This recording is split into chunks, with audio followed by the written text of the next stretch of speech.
So I'll give you 10 guesses as to what. What? There's a mouse in there. I was gonna start a video, and she's she's losing her damn mind. Let's get. There's He can't swim. So dump Please it don't out. hurt him. Dump him. No, I'm not. He's gonna run. Oh, it's little baby mousekins. It's all here. mikeybalzz Fishing. We have women screaming about mice. God, they haven't even gotten to like what the video is actually about.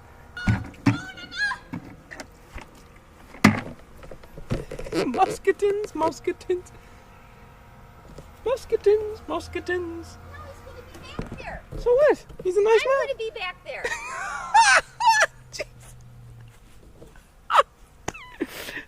Nice. Well, let that go.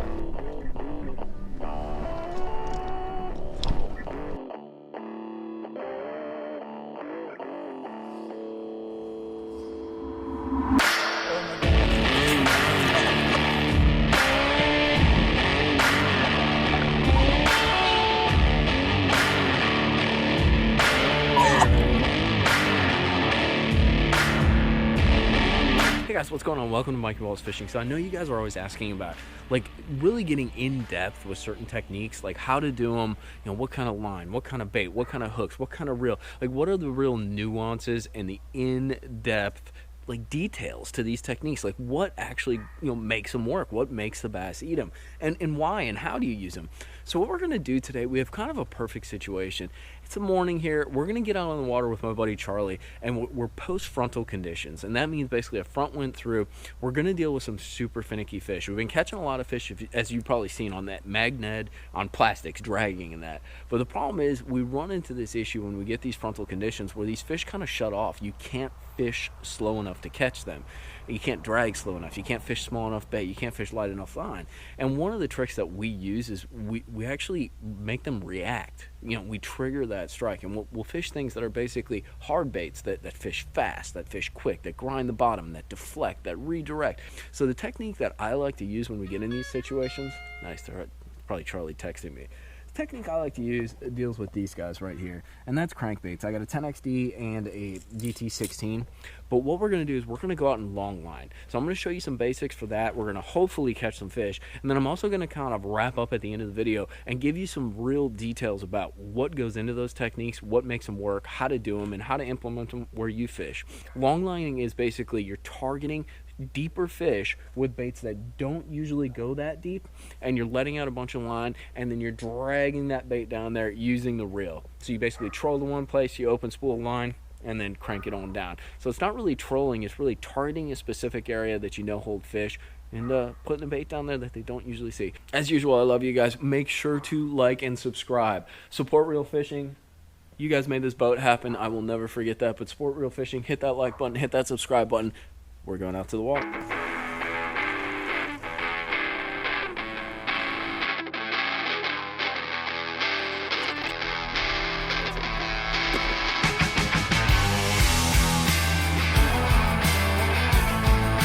Guys, look at that. They are suspended fish, but we're having trouble catching them, so we're going to try to long line them and see what we can do. But there are some big ones mixed in there.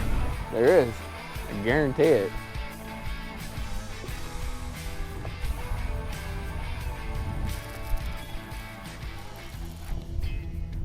There she is. Yep.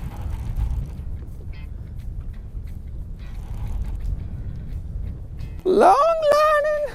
Guys, this is kind of a great example of like when it's super cold, you think you got fish super slow, but in fact, like sometimes the only way to get them to bite is a reaction strike. And me and Charlie are here just like long lining. We saw them, we casted to them for like, God, 45 minutes. Charlie broke off a couple of little ones, but I didn't do anything. And then we kind of go back and literally fish the exact same place, long lining. I got a Rapala DT16, and we just get that reaction bite, and they chew it. That's our first pass. And she's decent. Whoa, she's a little bigger than I thought. Nice 5-pounder, dude. She wasn't coming off. See, Rapala DT16. We gotta get Charlie to bite. Because if one of them gonna bite, nice fish. Yeah, let's go get another one. You like that, bone? All right, guys, so here's the steps for longlining. First, you want to identify your target, and we're actually going to head towards that tree right there. Lengthwise, you want to be about 150 yards away. That seems to be key for me. When you got two people on the boat, you want one person on one side, the other person on the other. So we got Charlie back here. So what we're going to do, Charlie, I'm going to go on the right side right here. So I'm going to go ahead and throw my bait out. Charlie's going to sling it out over there. We got two different baits on because we want to kind of like show them two different things. Then we're gonna line up, we're gonna turn the trolling motor on high on 100, and we're gonna go set our blue line and go straight towards our target right there. Letting out line, we're just free spooling that line as we go, just like that. And you let out a bunch of line. The goal being is getting these crankbaits that don't run as deep as we are to run as deep as we are. Coming up on our target right here, and we're gonna drive right over it. Looks like there's one fish right there. Way suspended, and that's why we're throwing crankbaits, because we want to catch them on the bottom, but that is a big one. We're going to go over our target, and we're going to go over our target a good like 30-40 feet at least. And once again, we're just letting out line, free spooling line. So then what we're going to do is we're going to engage the reel. I'm going to turn the boat. Charlie, you can engage your reel, and you just start reeling, and the rod's going to load up right away because there's a lot of pressure on it, but you just reel. You don't want to go super fast. I have a 621 reel on here with 10-pound fluorocarbon. When I do that 10XD, I use 12-pound. But all you're gonna do is reel down, keep tension on the bait, and basically all that bait is doing is digging on the bottom. And basically you feel like it's like bulldozing on the bottom, and when you get a fish on, it feels like something just stopped it, like you ran into a wall. And the entire rod loads up, and you ain't gotta do much more than that, just keep pressure on them. From time to time too, what I like to do is, even though the bait's already moving fast, I'll sweep my rod and do just a super duper grind. And it kind of redirects that crankbait and really digs it into the bottom. And it can really create a reaction, especially on days like this where we're fighting this cold front. Nice. Charlie's got himself. Get up here, boy. Long line, second pass, guys, long lining. Just reaction strike. Felt good? Felt good. Yeah, felt good, man. And the other thing we're doing here too, I got Charlie. I'm gonna go right here a little. Yeah. Whoa, she's got a nice flash to her. Charlie's got a 6XD. I got a Rapala DT16, and those different vibrations. I'm always talking to you guys about that. I'm gonna just stay wide of her. Whoa, Charlie, that's a freaking stud, dude. Oh, dude. Fatty right there, man. There you go. Look at this cougar. Dude, look at the belly. Just long line. So how's that bite feel, dude? You need that pliers. It's a weird bite, man. There you go. It's just kind of, you feel something tugging on it, and just loads up. It feels like bottom, but just a little bit harder than bottom almost is what it feels like. Whoa. And that's that, dude, that neon gilf color in that 6XD is freaking just killer. So I caught one on the freaking DT16. Charlie outshowed me on that joker. Bog wants a lick.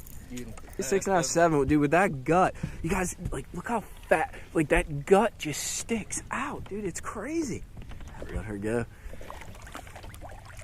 That's a beautiful fish. It's funny how fast you can get to freaking 10, 12 pounds of 3 fish, dude, when that stuff happens. 2 fish, we're sitting pretty. We're gonna make another pass, guys. But like I was talking about in the video, like, it's interesting. We're seeing these fish on the graph. Like, you see the dots. I know they're down there. I have some history, obviously, with some of these places. Like, see the dots, I know they're big fish. Can't get them to bite. It's almost like my spotted bass bomb on Smith.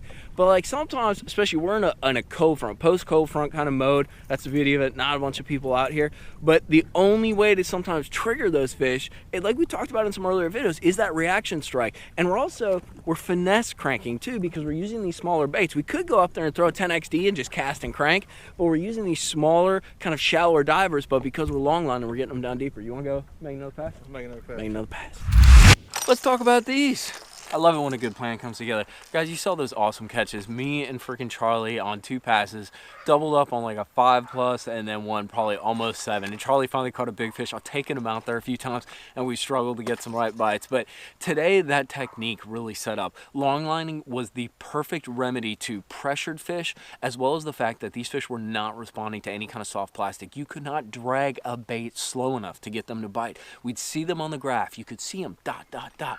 You know, not many, but we We knew they were big fish, but getting them to open their mouths and commit to actually chewing on something and getting hooked up, it wasn't happening with a soft plastic. And that's why we got these out. So as I said, guys, I want to get in depth in this technique, and I want to talk to you about long lining and some very specific details of it. We did kind of a walkthrough of how to long line out there using the POV camera to kind of walk you through the steps that I use, but let's talk about some of the equipment and why we use what we use.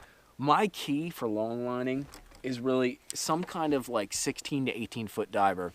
Today, because of the pressure, because of the winter, like kind of frontal conditions, I used a DT16. We've talked about in crankbait videos why I use that DT16. It has a slender, more finesse body. It puts out a very subtle vibration. It's a Rapala DT16. You can find it in the description box from Tackle Warehouse down below.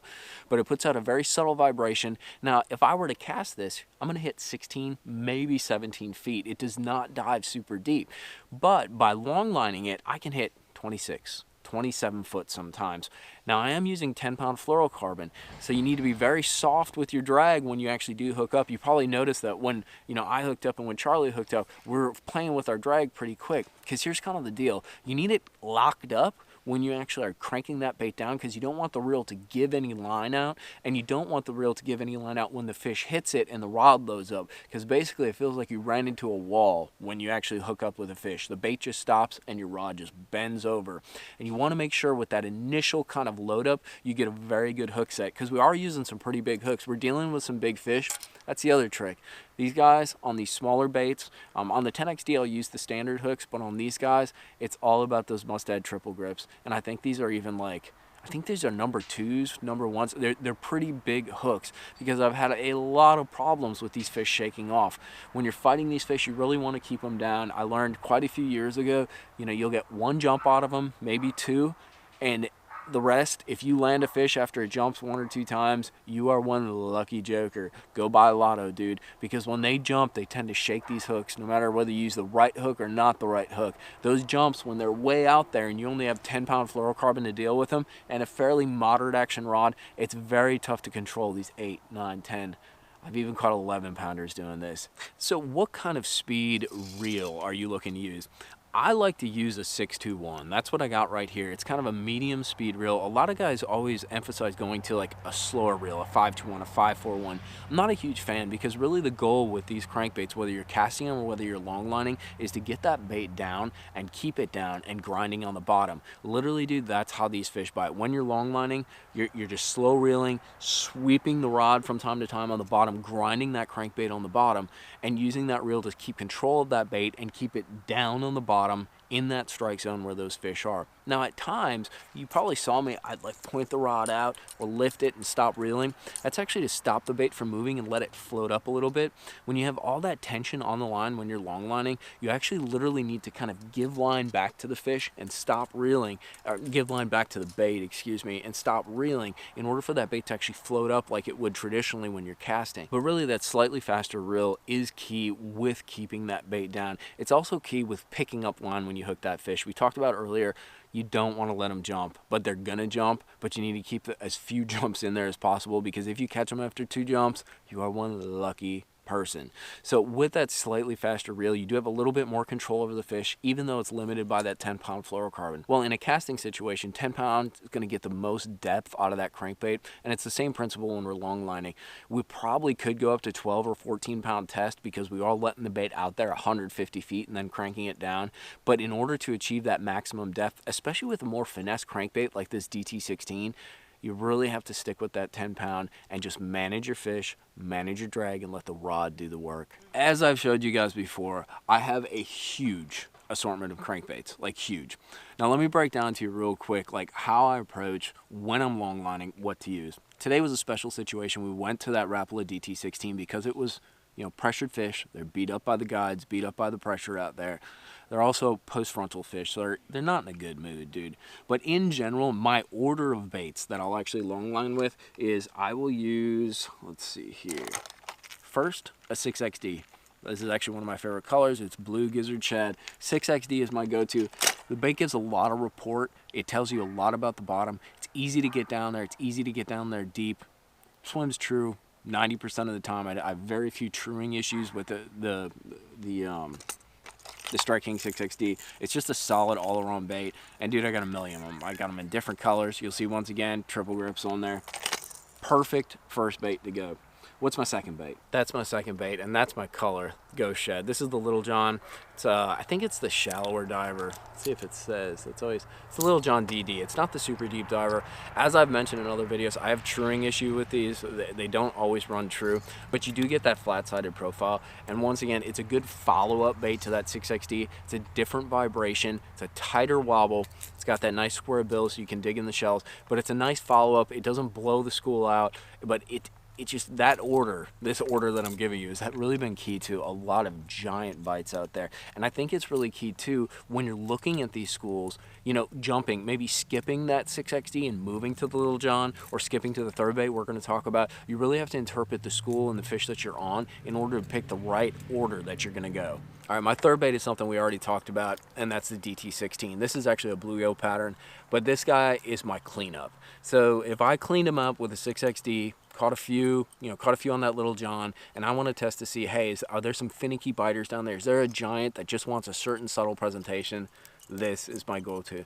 The reason I do this guy last is, one, it doesn't kick out as much vibration, so I really want to take advantage of the active fish that are there first. The other thing too, it's a little tougher to get down to the depths. This thing dives 15 or 16 foot traditionally when casted. It's not quite as deep as those extra deep divers like the Little John and the 6XD, so it takes a little more work to get it down when long lining. And it's a very subtle presentation. You know, if I'm on a big school of fish, I want the most active, most aggressive fish to go first. Plus I want to get them fired up, and that 6XD is usually a good tool to do that. This is cleanup or post-frontal hyper pressured fish kind of follow up. But that's my third presentation, and after that I'll let them be, or I'll throw like a drag bait on them. Maybe I'll throw a hair jig to try to pick up a few more, maybe a Nico rig, something like that. But that's kind of my 3 rotation. And like I said, I'll jump in order depending on the situation specifically that I'm in. You know, I'll jump straight to that Little John, or I'll jump to the DT16. Just depends on the school of fish and the body of water that you're fishing. So let's kind of wrap this thing up, but let's talk about like what situation specifically, or what water depths you're actually going to look at doing this long lining technique. And really it's anywhere from approximately 18 down to say 35 feet of water. That seems to be about the maximum range. You can get a little bit deeper if you go with a 10XD. This is actually a bait I don't long line super often, but like if I'm on a good school, if I'm catching them on a 6XD and I think I'm kind of missing the bill and I have the opportunity to catch some bigger fish, if I want a bigger profile bait, I'll long line this joker, but the 6XD usually gets it done. But really that depth range, 18 to 35 is really the range that you're looking at. Long lining is great when you have schools that are lined up in a kind of an elongated pattern, or where you need to cover a fairly extended, you know, piece of water, but it's all juicy. The other way I use it though too is when I have a super isolated kind of like grouped up pack of fish on a very specific like piece of cover. Like today we focused on a very specific shell bar that I know holds giants, but they're hard to catch. And literally we're trying to hit, say, like a 20-yard stretch when we longline all that way. And the whole reason we're longlining is because we need to get that smaller profile bait down deeper in order to access those fish. So those are the kind of context. I went longline for like 1 fish. I've done it before and actually caught them. Longline for like 2 or 3 fish when I've seen them in like a little wolf pack. But in general, it's a great technique when you have fish potted up and your goal is to get a smaller presentation down to them, or cover a larger extended school that you can't be efficient just casting and getting your crankbait down to. There's just a different reaction, a different trigger that goes off when you're long lining those baits down there, and it sets off some giants. Well guys, I hope you enjoyed the video. I hope you enjoyed going in depth in that technique of long lining. It's an awesome technique. It's a very specific sort of detail oriented technique, and that's why you need to pay attention to your graph, pay attention to your line, pay attention to your equipment, and use it in the right way, because the payoff can be huge, dude. It can trigger these fish that don't want to bite, or it can just trigger these giant schools to bite when they won't eat anything else. So make sure you like and subscribe, dude. You guys throw so much support on the videos, dude, and I would be nowhere. Wouldn't be in this boat, wouldn't be making these videos if it weren't for you guys. So make sure to tune in next time. I'm sure we're gonna be like pursuing some giant Florida bass, because that's what we're down here to do. But I gotta get rigged up for tomorrow, because we're back on the water tomorrow for more vids for you. Tight lines, guys. Always cool hanging out with you, all right?